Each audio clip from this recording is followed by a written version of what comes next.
discretion.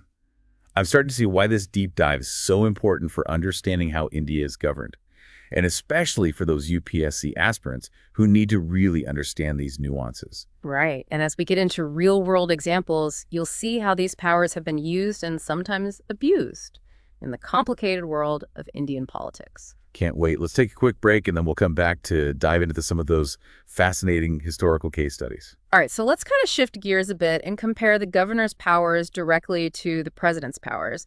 It's like holding up a mirror to these two super important figures in Indian politics. Love that analogy. So we're going to be focusing on veto power, ordinance making, and pardoning power.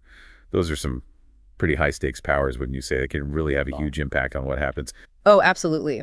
And when it comes to veto power, which is basically the ability to block a bill from becoming law, both the president and the governor have it, but there are some key differences that are really important to understand. Okay, let's break it down. What can the governor do that the president can't, and vice versa?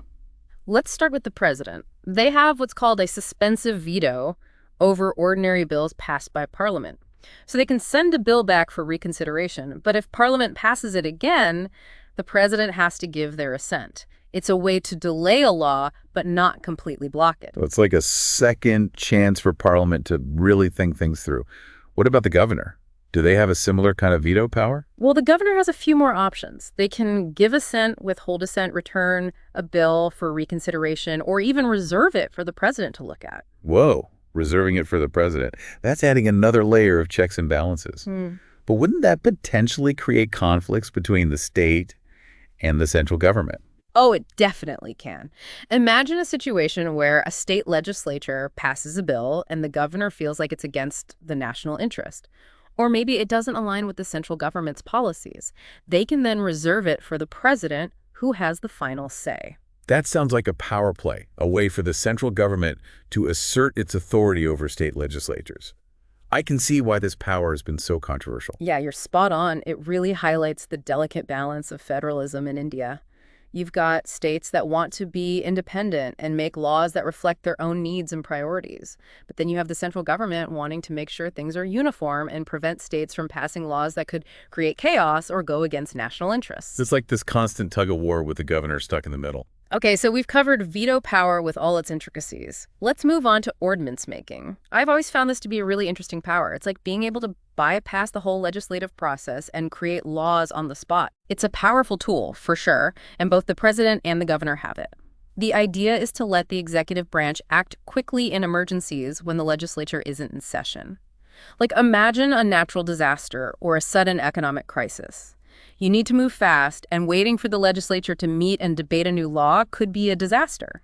So it's like a safety valve, a way to respond to unexpected events with speed and decisiveness. Yeah. But I'm sure there are limits to this power, right? You can't just go around making laws whenever you feel like it. Of course not. There are important limitations and differences in how this power can be used. First of all, both the president and the governor can only issue ordinances on subjects that the legislature has the power to make laws about. They can't just decree anything they want. They have to stay within their constitutional boundaries. Okay, so there are some checks and balances in place. What are some other limitations? Well, the ordinance-making power is not a discretionary power, meaning it has to be used based on the advice of the Council of Ministers. So they can't just wake up one morning and decide to make a new law because they had a dream about it. There's a process, and it involves the Council of Ministers, which makes sense. Exactly. And here's another important point. An ordinance has to be presented to the legislature when they meet again, and it expires after a certain period if they don't approve it. So ultimately, the legislature has the final say on whether an ordinance becomes a permanent law. So it's like a temporary fix subject to parliamentary oversight. Makes sense. Are there any specific limitations on the governor's power to issue ordinances? Yeah, there's an interesting catch. In some situations, the governor can't issue an ordinance without getting instructions from the president.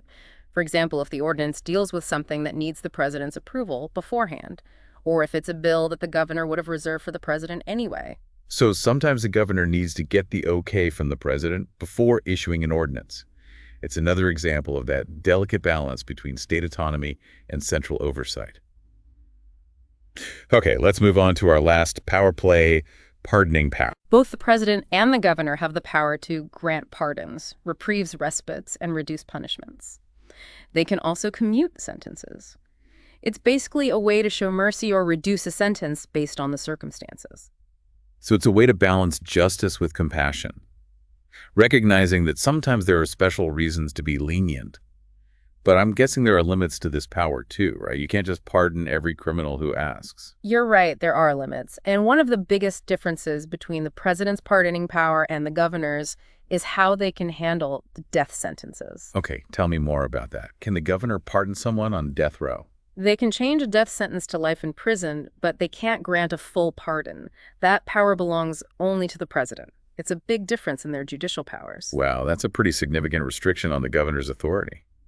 I'm starting to see how these comparisons really highlight the nuances of their position. Exactly. It's all about understanding the subtle differences in their powers and responsibilities and seeing how they fit into the bigger picture of our Constitution. So we've looked at veto power, ordinance making, and pardoning power, all with those key comparisons between the president and the governor. What's the main takeaway for our listeners, especially those UPSC aspirants who need to have a solid understanding of all this? I think the main point is that both the president and the governor have a lot of power, but they operate within a system of checks and balances.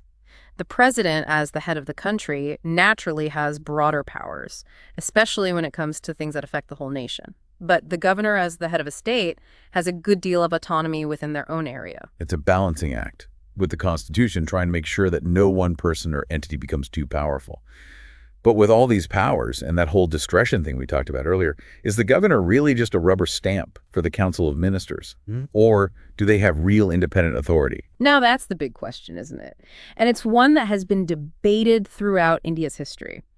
To really understand where the governor stands constitutionally, we need to look beyond just the list of powers and see how those powers have actually been used in real-life situations. Okay, so let's get into some real-world examples of how these governor powers have actually played out in Indian politics. Yeah, I'm really curious to hear about those constitutional showdowns and those times when the governor had to make tough decisions that really changed things. Oh, you got it. Indian political history is packed with these fascinating cases where the governor's actions were put under the microscope, debated, and sometimes even challenged in court. It's like watching a political thriller unfold, and the governor's often right at the center of it all. Okay, let's start with the power to appoint the chief minister. I can imagine this has been a bit of a hot potato, especially when you have hung assemblies where no party has a clear majority. It's like a game of political chess, and the governor's holding a key. Absolutely. One of the most famous cases that really clarified what the governor's role is in those situations is S.R. Bommai versus Union of India back in 1994. It's a landmark judgment that every UPSC aspirant should know inside and out.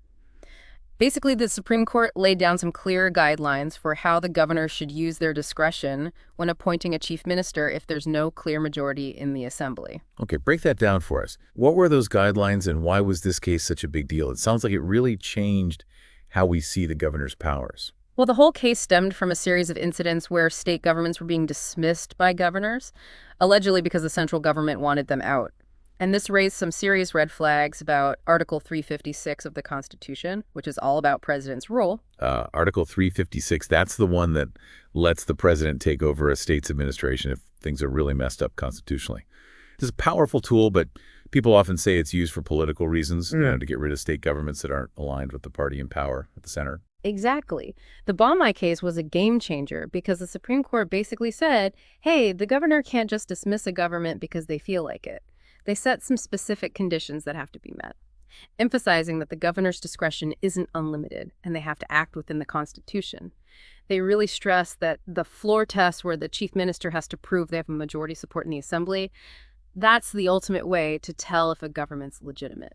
So the Bommai judgment put a stop to governors just using their power however they wanted, and it established a clear process for figuring out if a government is legit. That's a huge win for democracy and making sure the governor acts fairly right.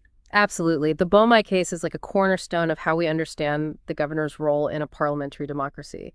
It reinforces the idea that even though the governor is appointed by the central history, they're not supposed to be a puppet of the central government. They have to follow the Constitution. It also shows how important the floor test is as a way to resolve political uncertainty and make sure the government actually has the support of the people's representatives. It's like a safeguard against political shenanigans and attempts to bring down state governments through the back door. The Baumite case really set a precedent for how these things should be handled. Okay,